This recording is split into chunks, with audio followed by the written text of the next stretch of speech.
Olá, seja muito bem-vindo aqui no Imaculada Cast. Nós estamos na 60ª Assembleia Geral da Conferência Nacional dos Bispos do Brasil e recebendo aqui algumas pessoas, alguns bispos cardeais que estão passando aqui pela Assembleia, estão escolhendo os presidentes, presidente da entidade que já foi escolhido, presidentes das comissões episcopais que vão aí dirigir, vão levar aí os trabalhos da igreja nos próximos 4 anos. E agora nós recebemos Dom Odilo Pedro Scherer, ele que é cardeal arcebispo de São Paulo. Dom Odilo, seja muito bem-vindo, com muita alegria que a gente acolhe o senhor aqui no nosso Imaculada Cast. Com muito prazer.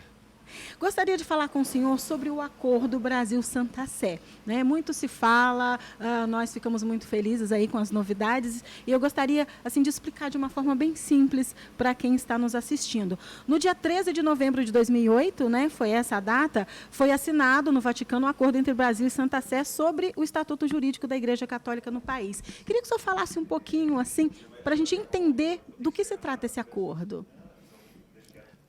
Acordo, nesse caso, é um instrumento jurídico de direito internacional que pactuam dois países soberanos, têm reconhecimento internacional. E, portanto, este acordo é um pacto, um tratado internacional entre o Brasil e a Santa Sé, Estado do Vaticano, mas a Santa Sé representando a Igreja, sobre o Estatuto Jurídico da Igreja Católica no Brasil. Este é o objetivo do acordo. Dentro do acordo existem 20 ou 21 artigos. Alguns artigos tratam de questões mais específicas da relação entre a Igreja no Brasil e o Estado brasileiro. Porém, o objetivo principal é dar reconhecimento jurídico à instituição Igreja dentro do Brasil, o que não se tinha. A Igreja Católica perante o Estado brasileiro não existia. Existia, claro, no meio do povo, mas como instituição não tinha um reconhecimento. Não tinha um reconhecimento jurídico. Agora tem, e nos 21 artigos deste acordo está explicitado como se dá esse reconhecimento, em que quem representa a Igreja, não precisa dizer quem representa o Estado, claro, nós o sabemos pela Constituição brasileira, mas o acordo reconhece e estabelece bem claramente quem representa a Igreja, que poderes tem, que autoridades tem, e que ações da Igreja dentro da sociedade brasileira são reconhecidas pelo Estado como ações de colaboração para a sociedade brasileira, por exemplo, na educação, na saúde, na assistência social, no serviço aos pobres e assim por diante. Muito se fala por aí que o Estado é laico e muitas vezes nessa laicidade do Estado as pessoas acham que não se pode praticar religião. Querem tirar imagens de repartições públicas, querem meio que colocar a fé meio de lado. Esse tipo de decreto, esse tipo de processo é importante para nós, né, nesse sentido também. O Brasil é um Estado laico, isso está na Constituição brasileira. Mas o que significa que o Estado é laico? Primeiramente, significa que o Estado não impõe religião, o Estado não tem uma religião oficial. No passado, durante o Império, a Igreja Católica era a religião oficial do Estado. Agora, o Estado não tem uma religião oficial. Segundo, significa que o Estado garante a liberdade religiosa a todos. Liberdade religiosa, de ter uma religião ou de não ter, de ter esta ou de ter aquela religião. Terceiro, o Estado assegura a proteção à liberdade religiosa. De maneira que é um direito do cidadão ser livre na religião, também de praticar a religião. É competência do Estado garantir que o cidadão possa praticar a religião.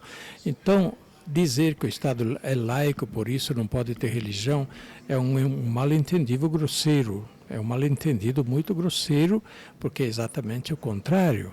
O contrário disso. O Estado laico, segundo a Constituição brasileira, garante a liberdade religiosa, protege a liberdade religiosa de não praticar, mas também de praticar.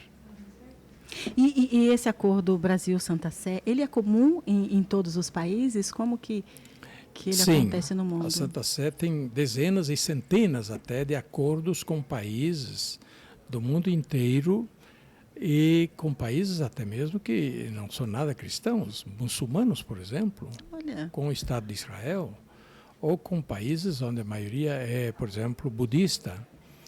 E tem acordo, inclusive, também com a França, que é o Estado laico por excelência. Tem acordo, sim, um tratado com a França.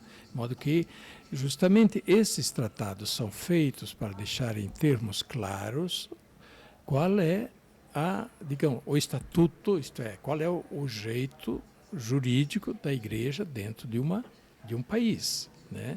E qual é a relação da instituição igreja com as instituições daquele país, né? Com as instituições. Então, é muito, diria, ter um acordo é melhor do que não ter definição e não ter clareza sobre as relações entre religião, igreja e Estado. O acordo deixa claro qual é a forma, deixa clara a forma das relações entre Estado e igreja e Estado. Certo. Eu queria falar um pouquinho, para a gente encerrar, sobre a nomeação do senhor como membro do Departamento Vaticano para Evangelização. O senhor já era membro, né, do antigo Pontifício Conselho para a Nova Evangelização. Parece que no ano passado houve uma mudança. Eu queria que o senhor falasse um pouquinho sobre essa nomeação, quais os próximos passos, né, o que o senhor espera aí desse novo dicastério. Sim, eu fui por vários anos membro do Pontifício Conselho para a Promoção da Nova Evangelização. Agora, com a reforma da Cúria Romana, que se efetivou no ano passado, o Papa juntou este Pontifício Conselho com a antiga Congregação para a Evangelização dos Povos, também conhecida como Propaganda Fide, e criou um único dicastério para a evangelização. Então, este Pontifício Conselho continua a existir dentro do Dicastério para a Evangelização, mas está debaixo da mesma coordenação do Dicastério para a Evangelização. Qual é o papel do Dicastério? Promover a evangelização, que é a primeira missão da Igreja. Evangelizar, promover a evangelização. O trabalho missionário, o anúncio do evangelho constante, também para quem já está evangelizado, a formação cristã, a promoção da fé e assim por diante.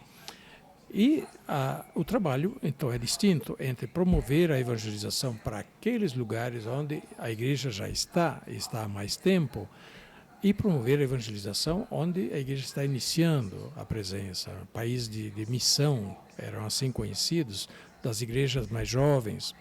Então, a minha parte, o antigo Pontifício Conselho para a Promoção da Nova Evangelização, se ocupa exatamente da promoção da evangelização constante, as questões fundamentais da fé, promover a fé, o catecismo, a catequese, a pregação, as missões populares, os eventos ordinários e extraordinários de evangelização, onde o povo supostamente já está evangelizado, para retomar, aprofundar e renovar a vida da fé.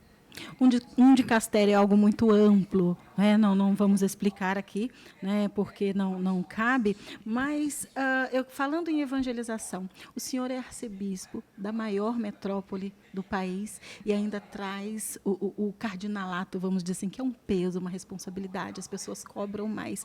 Queria que o senhor partilhasse essa experiência, apesar da evangelização, dentro da realidade de um dicastério, claro que é muito ampla, mas se a gente olha para São Paulo, uma diversidade tão grande, Dom Odilo, qual o principal desafio da promoção da evangelização nessa metrópole?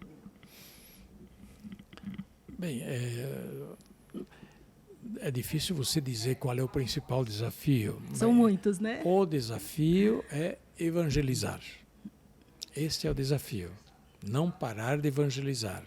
Agora, encontrar o jeito próprio para evangelizar em cada realidade. Aí sim começam os desafios secundários.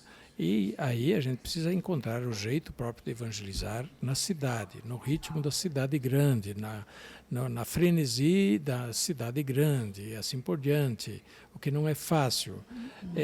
Dentro da cultura da cidade grande, com muitas vezes as dificuldades próprias de um ambiente cultural que nem sempre favorece. Mas nós temos que ter a coragem, sim, de continuar a evangelizar. Não podemos dizer, não dá mais, não adianta. Não, dá sim, nós temos que encontrar o jeito.